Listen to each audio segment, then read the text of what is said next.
प्रभाव भनौँ, प्रभुत्व भनौँ, स्वामित्व भनौँ, जे भने पनि प्रतिक्रियावादी शक्तिहरूको हातमा छ। अहिले उनीहरूले जस्तो चाहे त्यस्तै प्रयोग हुने गरेको छ।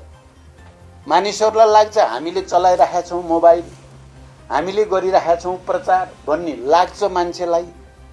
तपाईँ हामीलाई पनि लाग्छ मैले मोबाइल चलाइरहेको छु, मैले चाहिँ फेसबुकमा यो समाचार हालिरहेको छु, पोस्ट गरिरहेको छु भन्ने लाग्छ।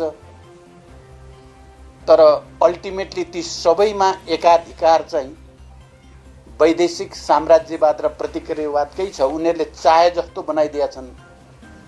त्यही यो कुरालाई हामीले आफ्नो अनुकूल कसरी बनाउने भन्ने कुरा एउटा चाहिँ विगतमा हामी जनआन्दोलन जनयुद्धको बेलामा भन्ने गर्थ्यौँ, you fight your way, we fight our way भन्ने गर्थ्यौँ। क्या प्रतिक्रियावादीहरूको लड्ने आफ्नै तरिका छ, हामी मजदुर किसान र जनताको देशभक्तहरूको लड्ने आफ्नै तरिका छ।